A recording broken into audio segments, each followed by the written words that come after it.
سلام، به اکسلیکا خوش اومدید. من علی هستم. در کانال اکسلیکا من آموزش‌های اکسل رو قرار میدم و سعی می‌کنم با این آموزش‌ها گام مثبتی بردارم در جهت ارتقای سطح اکسل تمام اکسل دوست‌ها. امروز می‌خوام ویدیوی آموزشی جلسه دوم اکسل 0 تا 100 رو داشته باشم.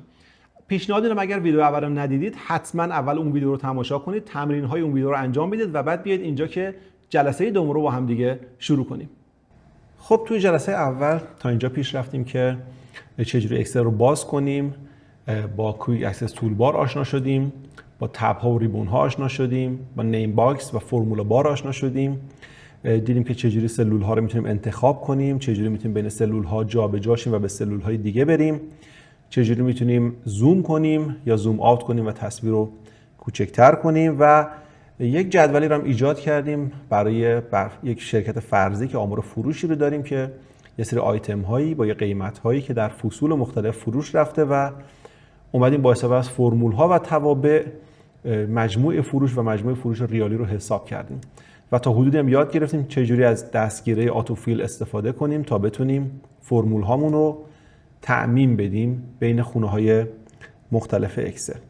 در حین این کارها ما تا حدی مبتدیانه کارهای قالب‌بندی خونه ها رو یاد گرفتیم، مثلا چجوری فونت ها رو عوض کنیم، عرض ستون ها رو کم یا زیاد کنیم، عرض سطر ها رو کم یا زیاد کنیم، نحوه نمایش اعداد به چه صورت باشه که جدا کننده 1000 تایی داشته باشن و تعداد ارقام اعشارشون رو کم و زیاد کنیم. با تابع سام همین وسط آشنا شدیم که چجوری کار میکنه. خب برای این جلسه دوم ما کار رو با یه سری توابع دیگه ادامه میدیم و با همین اطلاعاتی که در جلسه قبل تشکیل دادیم و درست کردیم کار رو ادامه میدیم. من اینجا زوم رو حالا یک کوچولو زوم آوت میکنم که دیتا یکم کوچیک‌تر بشه، فضا داشته باشم برای ادامه کار. فکر کنید ما میخوایم از همون توابع سام استفاده کنیم و یه سری توابع دیگر هم الان استفاده کنیم تا به عنوان مثال بیایم مجموع فروش در فصل بهار رو ببینیم چقدره، مجموع فروش در فصل تابستان چقدره یا میانگین فروش در هر کدوم از فصل‌ها چقدره.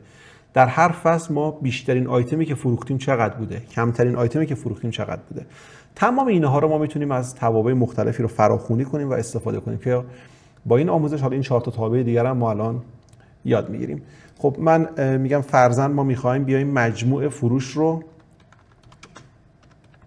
به تفکیک فصول در این قسمت داشته باشیم، مثلا بهار رو زیر بهار، تابستان رو زیر تابستان و به همین صورت تا زمستان. میانگین فروش ما می‌خوایم ببینیم تعداد آیتم هایی که فروختیم میانگینش به چه صورت بوده. اینتر میزنیم که به خونه پایینی بریم. حداقل فروش و حد اکثر فروش، بیشترین آیتم و کمترین آیتمی که فروختیم چقدر بوده. خب بهتره وقتی که میخوام مجموع فروش یا میانگین فروش رو حساب کنم، بهار رو در زیر خودش، تابستان رو در زیر خودش و هر فصلی رو در زیر خودش اطلاعاتش رو وارد کنم. خب این ستون B این وسط برای من یکم فاصله میندازه بین مجموع میانگین و حداقل حد اکثر فروش و این اعدادی که میخوام اینجا محاسبه کنم. بهتره که این مجموع فروش به عنوان مثال در مجموع ستون‌های A و B نوشته بشه. یه راهکاری توی اکسل داریم برای اینکه دو تا سلول رو بخوایم با هم ادغام کنیم و به عنوان یک سلول ازش استفاده کنیم. برای این کار اون سلول هایی که میخوایم با هم ادغام بشه رو انتخاب میکنیم. از سربرگ هوم قسمت الاینمنت مرج سنتر رو انتخاب میکنید. ببینید دو خونه رو با هم ادغام میکنه و هر آنچه در خونه نوشته شده رو در وسط این دو خونه نشون میده. برای میانگین فروش هم همین کارو میکنم. مرج سنتر رو میزنم و دو خونه با هم ادغام میشه و میانگین فروش رو در وسط این دو خونه نشون میده. اگه دقت کنید دیگه ببینید آدرس این خونه همون آدرس خونه A11 مونده. یعنی این دوتا با هم این نیست که دو تا آدرس داشته باشه. این خونه یه آدرس داره A11 که جلو بیام دیگه میشه C11. حالا یک نکته‌ای فرض کنید حالا در اینجا مثلا کلمه دیگه‌ای هم تایپ شده بود. حالا می‌خوام ببینم اگه اینجوری با هم ادغام کنیم چه اتفاقی میفته. این دو خونه رو وقتی با هم می‌خواید ادغام کنید، مرج سنتر رو میزنید. ببینید به شما پیام میده. میگه که من این دو خونه رو که با هم ادغام کنم خونه بالایی سمت راستی رو برای شما نگهداری میکنه. در اینجا چون اینجا هر دوشون در یک سطح هستن دیگه بالایی وجود نداره، میشه سمت راستی، یعنی فقط حداقل فروش رو برای شما نگهداری میکنه. حالا یه مثال همینجا من بزنم. فرض کنید در این خونه من دیتا داشتم این 4 خونه رو اگه انتخاب کنم و ادغام کنم، هر 4 خونه با هم میشه 1 خونه. بالایی سمت راستی، یعنی فقط حداقل فروش از دیتا ها رو برای شما نگهداری میکنه. کنترل زد میزنم برمیگردم، این 2 خونه رو با هم ادغام میکنم. اوکی، این 2 خونه رو با هم ادغام میکنم. اوکی، و خب خیلی شکیل تر شد. مجموع فروش میانگین حداقل حداکثر اینجاست و جلوش هم دقیقاً دیتا برای من محاسبه خواهد شد. خب من میخوام بیام در ستون بهار مجموع فروش فصل بهار رو محاسبه کنم. تابعش رو یاد داریم دیگه. تابع سام مساوی سام، به سام هایلایت آبی شده، کافیه تب رو بزنم، محدوده رو انتخاب کنم، پرانتز رو ببندم و اینتر. مجموع فروش فصل بهار من 501 آیتم بوده. برای تابستان، پاییز، زمستان دیگه یاد داریم، نیازی نیست که فرمول مجدد تایپ کنیم، کافی از این دستگیری اتوفیل هندل استفاده کنیم، به سمت چپ ببریم تا همین الگوی سام که داشتم برای خونه های بعدی، برای سلول های بعدی هم همین الگو جلو بره و محاسبات رو برای من انجام بده. خب برای میانگین فروش ببینید، برای مجموع مطابق سام رو داشتیم، برای میانگین در اکسل تابعی داریم به نام average مساوی A V E R.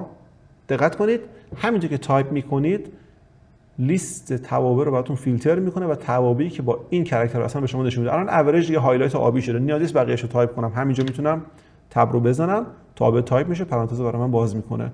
مجدد میانگین کدوم محدوده؟ میانگین این محدوده رو میخوام، پرانتز میبندم و اینتر. میانگین فروش رو به شما نشون بده. میتونید مجدد اتوفیل هندل رو به سمت جلو ببرید. به عنوان مثال این 114 میانگین فصل زمستان شد برای شما.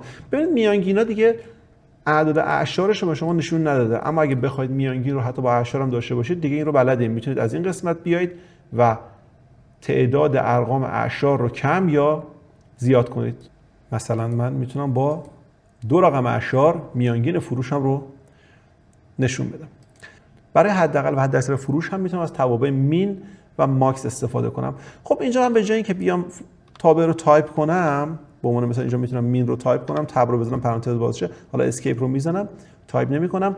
از روش دیگه از فراخوانی توابع استفاده میکنم. میتونید برای حداقل فروش تابع مین بیاید از تب فرمولاز و این گزینه آتو سام رو کلیک کنید. ببینید یک سری از توابع اینجا هست. حالا همه توابعی که در اکسل هست رو شما میتونید از داخل این گزینه‌ها پیدا کنید و ازشون استفاده کنید. حالا به مرور با اینا هم آشنا خواهیم شد. پس از گزینه اتوسام میتونید مین رو انتخاب کنید. ببینید اینجا خودش مین رو برای شما تایپ کرد. حالا خودش به صورت پیش‌فرض یک محدوده رو انتخاب کرده، چون حدس میذاره که شما میخواید مینیمم این محدوده رو استفاده کنید. خب من این کارو نمی‌کنم، میام محدوده جدید رو انتخاب میکنم. مینیمم خونه 34 تا 38، خودش هم پرانتز بسته دیگه، تابع کامل تایپ شده. اینتر رو میزنم. حداقل فروش، یعنی کمترین مقدار فروش من در این بازه عدد 16 هست. خب همین اتوفیل هندل رو میتونم به سمت چپ بکشم و برای مابقی هم حساب کنم. مثلا در پاییز کمترین میزان فروش شما عدد 35 که مربوط به مداد رنگی هست. همین رو برای حد اکثر فروش هم داریم. میتونم مجدد برم از تب فرمولاز قسمت اتوسام ماکس رو بزنم و باز محدوده جدید رو برای من پیش‌فرض انتخاب کرده که من محدوده خودم رو انتخاب میکنم، خونه 34 تا 38. اینتر رو میزنم و حد اکثر فروش این محدوده که عدد 250 هست رو من نشون میده. میتونم از دستگیر اتوفیل هندل استفاده کنم، مجدد به سمت چپ تعمیم بدم و به عنوان مثال ببینید در زمستان بیشترین آیتم فروش من 223 آیتم بوده که مربوط به خودکار آبی هست. خب تا همینجا که جلو اومدیم من یه توضیح در مورد اتوفیل به شما بدم. ببینید صرفا این نیست که این اتوفیل هندل رو شما به هر سمتی بخواید ببرید و فقط فرمول ها و توابع رو برای شما تعمین بده. ما استفاده زیادی دیگه هم از این اتوفیل میتونیم داشته باشیم. حالا من با چرخ وسط موس اسکرول میکنم یا مثلا پایین در این قسمت خالی که به شما توضیح بدم.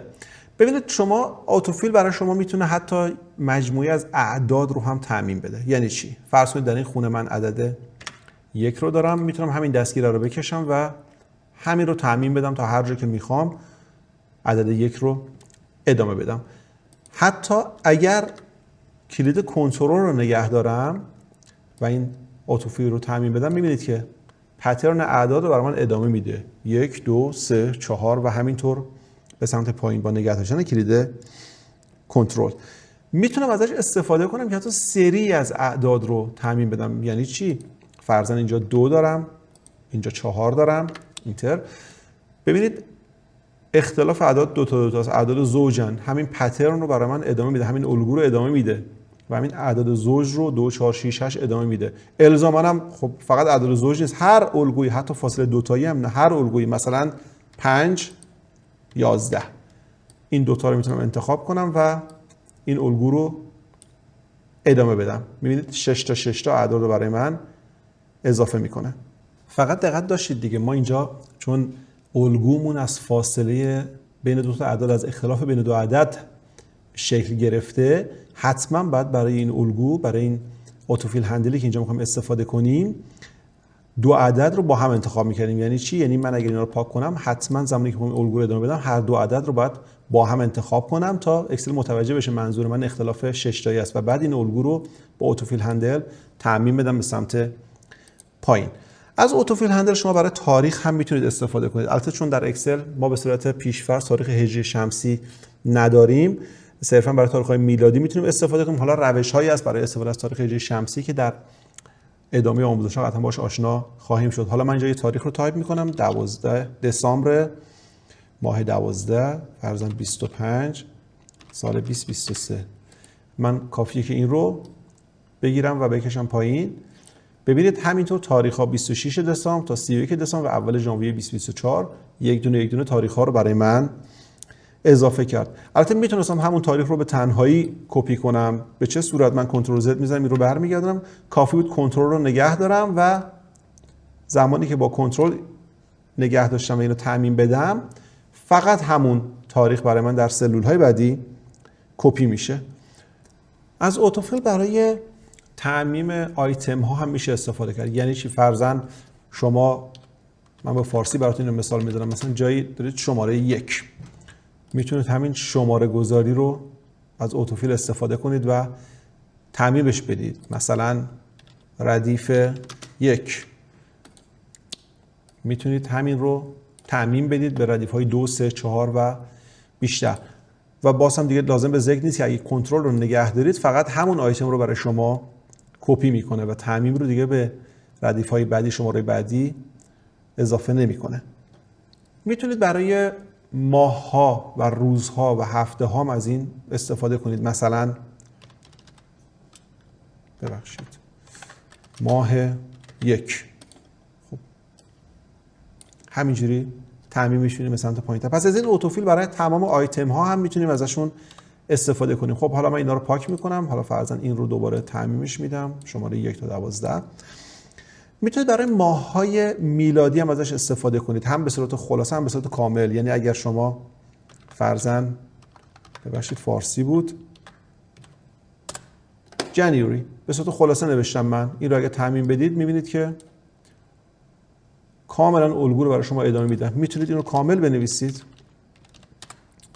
و باز هم به صورت کامل الگو رو برای شما تعمیم میده تا هر جا که ادامه بدید. ببینید نیازی نیست که حتما فکر کنید اگر دسامبر بعد برم این ادامه پیدا نمیکنه. اگر ادامه بدم ببینید باز هم الگو از ژانویه شروع میشه و همینجور ادامه پیدا میکنه.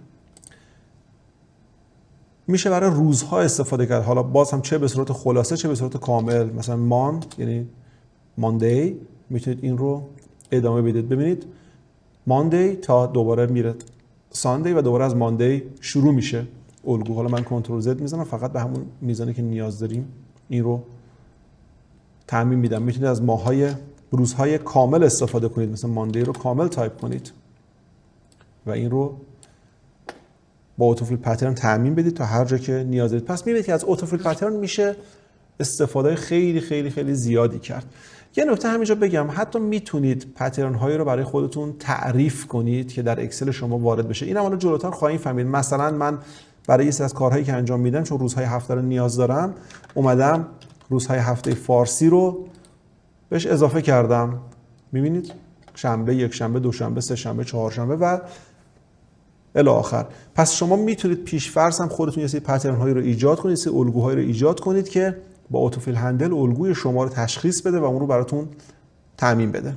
خب من این دیتا همه رو انتخاب میکنم داخل اینو قبلا هم گفتیم دیگه، میتونید یکی از خونه‌ها رو انتخاب کنید، کنترل ای بزنید، همه محدودا رو انتخاب میکنید، دیلیت رو میزنم که پاک بشه و با زدن کلید کنترل هوم برمیگردم به اولین خونه شیتم.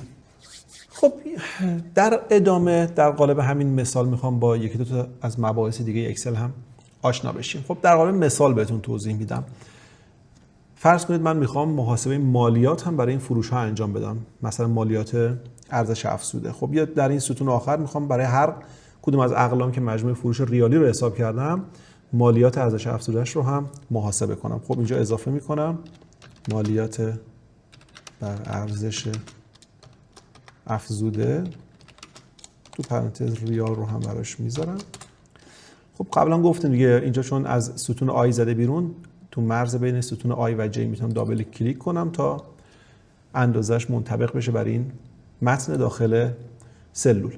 خب میزان مالیات بر ارزش افزوده الان سال 404 این طبعا 10%، ولی من میخوام این عدد 10% رو نمیخوام تو فرمولی بیارم، یعنی نمیخوام اینجا بگم که خب این خونه مقدارش خونه آی 4 مساویه با سلول H4 ضرب در 10 تقسیم بر 100.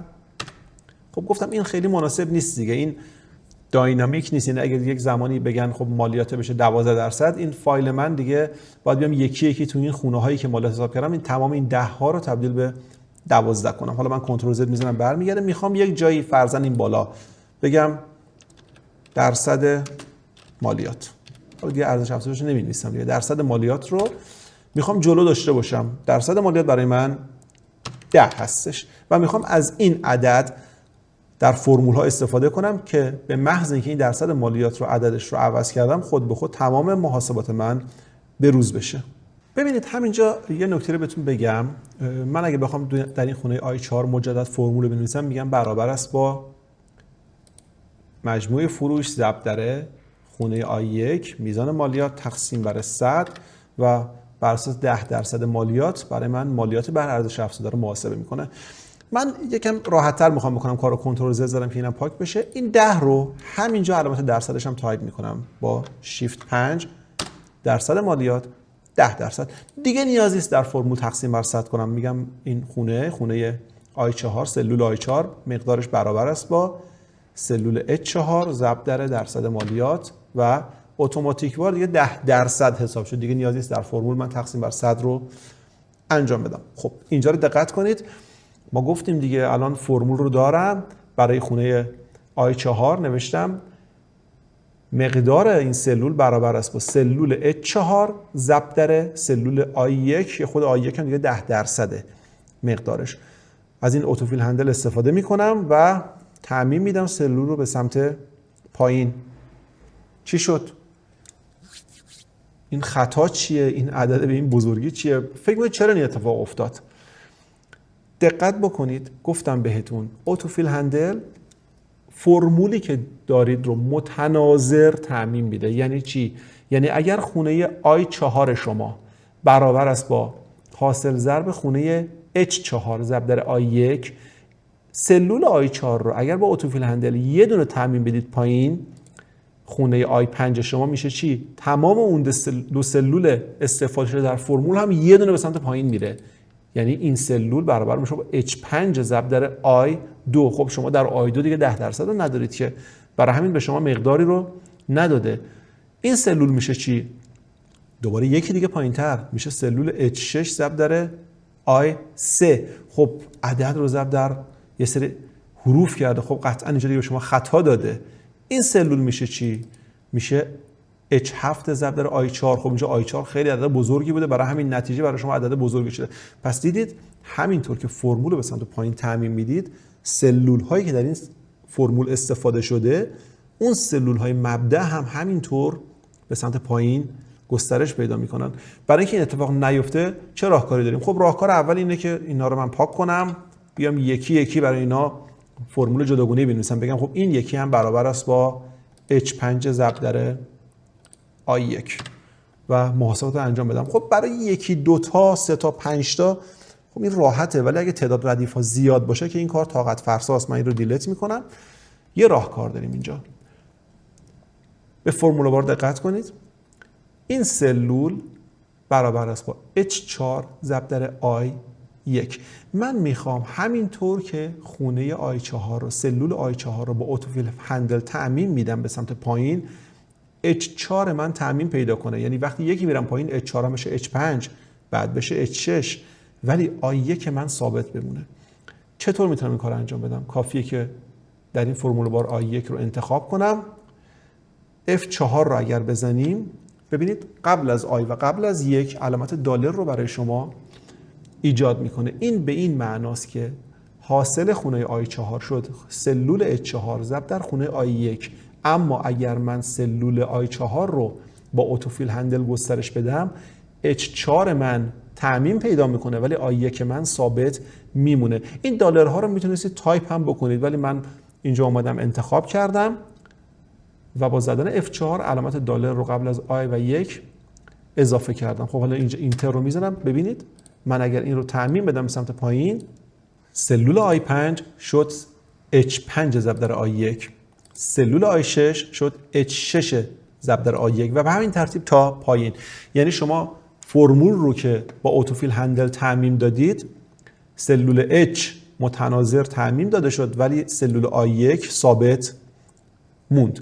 خب تو فرمول دوباره دقت کنیم. شد خونه I4 من شد سلول H4 که این H4 زمانی که با اتوفیل هندل تعمیم بدم این هم تعمیم پیدا میکنه ضرب در I1 که همواره ثابته.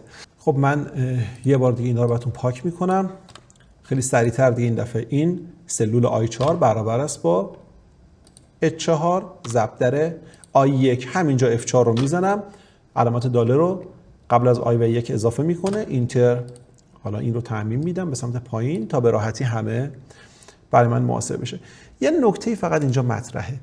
ببینید من آدرس دهی خونه I1 رو اصطلاحاً مطلق کردم، یعنی آدرس ثابت. خونه I1 رو شما هر جور تعمیم بدید، در هر فرمولی استفاده کنید، وقتی قبل از I و 1 علامت دلار رو گذاشته، این سلول دیگه در آدرس دهیش ثابت میمونه و جابجا نمیشه، تعمیم داده نمیشه و تغییری نمیکنه. اما یه نکته‌ای توش داره تو این دلارهایی که میذاریم. ببینید در فرمول این سلول که ما تایپ کردیم، علامت دلار رو هم پشت آی گذاشتیم و هم پشت یک، یعنی شد دلار آی دلار 1. این آدرسی کاملا مطلقه. گفتیم سلول آی 1 به هیچ وجه دیگه در این فرمول ها فرقی نمیکنه. یعنی فرقی نمیکنه که من این فرمول رو به سمت بالا، پایین، چپ، راست تعمیمش بدم. آیتم I1، آدرس I1 در این فرمول همواره ثابت میمونه. اما میشد این رو به جایی که دلار آی دلار 1 تایپ کنیم به صورت آی دلار 1 تایپ کنیم یا دلار آی 1 تایپ کنیم، یکی از دلارها رو حذف کنیم. اینجا به چه اتفاقی میفته که یکی از دلارها حذف بشه؟ ببینید فقط همون قسمتی که دلار داره مطلق میمونه. یعنی چی؟ اینو در قالب یک مثال در یک شیت دیگه الان به شما توضیح میدم. در این فایل جدید در سلول A2 من عدد 1 رو تایپ میکنم، کنترل رو نگه میدارم، با اتوفیل هندل این رو تعمیم میدم تا 10. در سلول B1 که عدد 1 رو تایپ میکنم، اتوفیل هندل رو میگیرم، کنترل رو نگه میدارم، به سمت چپ تعمیم میدم تا عدد 10. دقیقاً جدول ضربی که تو دبستان داشتیم. من میخوام جدول ضرب رو اینجا بنویسم. من در سلول B2 میخوام فرمول بنویسم که این فرمول رو به سمت چپ و پایین که تعمیم دادم کاملا این فرمول تعمیم پیدا کنه و جدول ضرب رو برای من پر کنه. خب از آدرس دهی نسبی که قطعا نمیتونم استفاده کنم، یعنی نمیتونم بنویسم اینجا برابر است با سلول A2 ضرب در B1، چون به محض اینکه اینو به هر سمتی ببرم این آدرس ها هم عوض میشه و برای من کارکردی نداره. به تب به صورت مطلق هم نمیتونم بنویسم، یعنی بنویسم که برابر است با A2 F4 بزنم آدرسش رو کاملا ثابت کنم، ضرب در B1 اینم F4 بزنم آدرس رو کاملا ثابت کنم. این رو هم من به هر سمتی تعمیم بدم همواره هر سلولش رو که انتخاب کنم برابر با همون آدرس A2 ضرب در B1 و این آدرس هیچ تفاوتی نمیکنه. پس این هم به درد من نمیخوره. چی کار کنم؟ ببینید من سلول B2 باید فرمولی بنویسم که وقتی به سمت چپ تعمیم پیدا میکنه ستون B تبدیل به ستون C بشه در این فرمول، ستون C تبدیل به ستون D بشه، اما برای اعدادی که در این بالا هست ردیف یکش همواره ثابت بمونه، هیچ وقت ردیفش دیگه 2 نشه. و بالعکس برای اولین ستون که اعداد 1 تا 10 رو در ستون A نوشتیم سطر 2 تبدیل به سطر 3 بشه، سطر 3 تبدیل به سطر 4 بشه، اما ستون آش همواره ثابت بمونه. دقت کنید اینجا رو، من در قالب همین مثال میگم دیگه، خودتون در قالب تمرین ببینید که به چه صورتی میتونید ازش استفاده کنید. فرمولی که می‌نویسم اینه: برابر است با سلول A2. اما گفتم این A2 اگر این خونه رو من تعمیم بدم به سمت پایین، A2 تبدیل به A3 میشه، A3 تبدیل به A4 میشه. اما اگه به سمت چپ تعمیم بدم، ستون A همواره باید در این ثابت بمونه دیگه، A2 تبدیل به B2 نشه. پس کافیه که اینجا F4 رو بزنم به اندازه‌ای که علامت دلار فقط پشت A باشه، یعنی دلار A ستون ثابت اما سطر میتونه جابجا بشه با تعمیم فرمول. ضرب در سلول B1 این بار معکوس، من F4 رو میزنم تا ستون B تبدیل به ستون C بشه هنگام تعمیم فرمول، اما شماره سطر همواره ثابت میمونه. اینتر رو میزنم. خب حالا من میتونم این فرمول رو به سمت چپ تعمیم بدم و در حالتی که همه رو در حالت انتخاب دارم به سمت پایین تعمیم بدم تا جدول ضرب برای من پرشه. میبینید که دقیقاً جدول ضرب منطبق بر تمام این اعدادی که در ستون اول و سطر اول نوشته شده برای من محاسبه شده و پر شده. اینکه حالا چه اتفاقی دقیقاً افتاده همون توضیحاتش رو دادم، ولی برای این دلار باید مقدار تمرین کنه تا بیشتر دستتون بیاد که دلار رو کجا بذاره که در فرمول‌های شما بهترین کارکرد رو داشته باشه. بیایم سراغ فایل خودمون و ادامه کارمون. ببینید یکی از چیزهایی که شاید من بهش بر بخورم اینه که بعد از اینکه دیتامو وارد کردم ببینم که ای بابا کاش که یه سطر دیگه رو می‌داشتم یا ستون دیگه رو اضافه می‌کردم. مثلا اینجا میگم ای کاش که قبل از این ستون A من ستونی برای ردیف‌ها می‌ذاشتم، یا بین این دیتاهای پایین و دیتاهای بالا یه سطر فاصله گذاشتم. خب کمه، 2 تا 3 تا سطر کاش که فاصله می‌ذاشتم که برای کار دیگه بخوام ازش استفاده کنم. برای اینکه بخوام سطر یا ستون رو اینسرت کنیم، درج کنیم توی جدولمون و اطلاعاتمون، ابتدا باید بدونیم چجوری سطر یا ستون رو انتخاب کنیم. احتمالاً دیدید که در حین آموزش من این کارو چندین بار انجام دادم. برای اینکه یک ستون رو بخواید انتخاب کنید کافیه رو حرف مربوط به اون ستون کلیک کنید. ستون F رو اینجا انتخاب کردم. حتی میتونه به صورت گروهی باشه، یعنی کلیک و درگ کنید و چندین ستون رو انتخاب کنید. برای سطرها هم همینطوره، شما میتونید یک سطر رو انتخاب کنید یا با کلیک و درگ کردن چندین سطر رو انتخاب کنید. اگر شما ستونی رو به حالت انتخاب در بیارید، رایت کلیک کنید، کلیک راست بکنید و گزینه اینسرت رو بزنید، یک ستون قبل از اون ستون ایجاد میکنه. همین کار رو برای سطر هم میتونید انجام بدید. به عنوان مثال اگر سطر شماره 10 رو انتخاب کنم و رایت کلیک کنم، گزینه اینسرت رو بزنم، یک سطر بالای اون سطر برای من ایجاد میکنه. حالا کنترل زد میزنم این دو حالت برگرده. چون ستون ها رو قبلش ایجاد میکنه پس من به راحتی میتونم ستون A رو انتخاب کنم، رایت کلیک کنم، گزینه اینسرت رو بزنم تا یک ستون قبل از ستون A برای من ایجاد میکنه و تمام ستون ها رو به سمت چپ شیفت میده جلوتر. خب من به راحتی دیگه میتونم اینجا به عنوان ستون ردیف ازش استفاده کنم. اینجا مینویسم 1 دیگه، یاد داریم انتخاب میکنم به سمت پایین. خب کنترل رو نگرفته بودم، کنترل رو میگیرم و به سمت پایین تعمیم میدم تا ردیف ها 1 تا 5 ایجاد بشه. ببینید شما میتونید حتی چند تایی ستون ایجاد کنید. به عنوان مثال اگه بین بهار و تابستان بخواید 3 ستون ایجاد کنید، خب بعد یه بار اینو بزنید اینسرت مجدد اینسرت. خب این کارو نکنیم بهتره. دوبار من کنترل زد میدم تا اینا برگرده. میتونید چند تا ستون رو انتخاب کنید، رایت کلیک کنید، گزینه اینسرت رو بزنید. اینجا 4 ستون انتخاب کردیم. به محضی که اینسرت رو بزنیم 4 ستون در سمت راست اون ستون ها ایجاد میکنه و تمام ستون ها رو به سمت چپ شیفت میده. برای سطر هم به همین صورت میتونید مجموعی از سطور رو انتخاب کنید، رایت کلیک و اینسرت رو بزنید و به همون تعداد سطر بالای اون سطرها براتون ایجاد میکنه. من کنترل زد میزنم تا تمام اینا برگرده به حالت اولیه.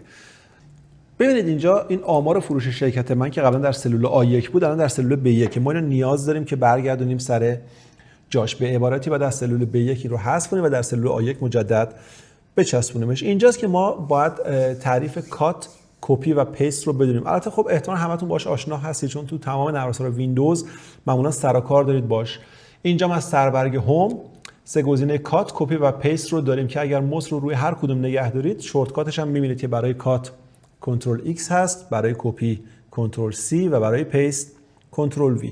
تفاوت کات با کپی رو هم حالا احتمالاً می‌دونید، من اینجا توضیح بهتون میدم. کات کردن یعنی شما از مبدا یه چیزی رو کاملا میکنید حذفش میکنید و در یک مقصدی میچسبونیدش.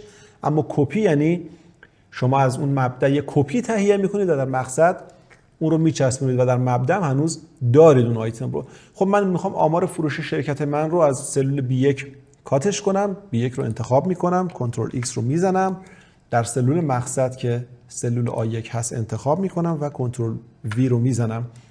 دیتای من از سلول B1 کات شد و در سلول A1 چسبونده شد. بازم میبینید که متن یکم از عرض ستون بیشتره. تو مرز بین ستون A و B دابل کلیک میکنم تا عرض ستون A هم درست بشه و اطلاعات من قشنگ جا بشه توی اون. کپی کردن خب مثل همین کات کردن دیگه. من فقط کافیه که A1 رو انتخاب کنم، به عنوان مثال یک کنترل C کپی ازش تهیه کنم و هر جا میخوام کنترل V رو بزنم و ازش یک کپی تهیه کنم. اسکیپ هم که بزنم ببینید خونه A1 دیگه از اون حالت انتخاب در میاد و من میتونم کارهای جدید رو برای سلولای دیگه انجام بدم. دوبار کنترل Z میزنم که این برگرده، اسکیپ رو باز میزنم که از حالت انتخاب خارج بشه این سلول. یه راه دیگه هم داره کپی کردن، کات کردن و پیست کردن محتویات سلول ها. هر سلولی رو شما انتخاب میکنید دور اون سلول به شکل یه نوار سبز رنگ در میاد. کافیه که موس رو نوار سبز رنگ ببرید، ببینید شکل موس به شکل یک فلش 4 جهت عوض میشه. کلیک کنید و اون سلول رو به هر جا میخواید انتقالش بدید. به عبارتی کاتش کردید و در سلول مقصد پیستش کردید. حالا من اینو برمیگردم سر جاش. حتی میتونید کنترل رو نگه دارید و زمانی که این کار رو انجام میدید این دفعه کپی تهیه میکنه. باز میتونم کنترل نگه دارم، جای دیگه ازش کپی تهیه کنم. با نگه داشتن کنترل و درگ کردن موس میتونید کپی از اون سلول تهیه کنید. فقط یه چیز رو مد نظرتون باشه، ببینید کپی کردن، کات کردن و پیست کردن محتویات یک سلول در یک مقصد دیگر به معنای این نیست که آنچه که در سلول شما میبینید رو داره کپی میکنه. نه، فرمول سلول اگر اونجا فرمولی داشته باشه، فرمول سلول برای شما کپی میشه، فرمول سلول کات میشه و در یک مقصدی پیست میشه. یعنی چی؟ مثل همون زمانی که شما از دستگیره اتوفیل استفاده میکنید و یک فرمولی رو تعمیم میدید، فرمول هم در اینجا انتقال پیدا میکنه. در قالب یک مثال ببینیم. به عنوان مثال دقت کنید، سلول J8 من الان حاصل ضرب سلول I8 ضرب در J1 که خود J1 یک آدرسدهی مطلق داره، آدرسدهی ثابت داره. من اگر این فرمول رو کپی کنم در پایینتر، ببینید عدد 9,990,000 برای من کپی نشد. البته راه داره که ما بگیم زمانی که داری پیست میکنیم محتویات سلول رو پیست کن، ولی فعلا فقط با حالت معمولی کات کپی پیست داریم با هم صحبت میکنیم. چه اتفاقی افتاد؟ ببینید فرمول برای من کپی شد. مثل این میمون که با دستگیر اتوفیل هندل من اینو تا اینجا تعمیم بدم. اگر این سلول J8 من حاصل ضرب I8 در J1 بود، الان سلول J12 منم حاصل ضرب I12 در J1. پس دقت کنید زمانی که دارید یک سلولی رو کپی میکنید یا کات میکنید و در یک جای دیگه پیستش میکنید، در واقعیت شما دارید فرمول اون خونه رو کپی و پیست میکنید. خب برای جلسه دوم هم تا همینجا کافیه. ایشالا در جلسه سوم باز وارد بحث قالب بندی خونه میشیم و اونجا در خدمتتون خواهم بود. ممنونم که در این جلسه دوم آموزشی با من همراه بودید. امیدوارم که مطالبش براتون مفید بوده باشه. اگر نظر، پیشنهاد یا انتقادی دارید حتما در کامنت ها با من در میون بذارید که من بتونم در جلسات آموزشی بعدی پیشنهادات شما رو حتما اعمال کنم. تا ویدیوی بعدی، خدا نگهدارتون باشه.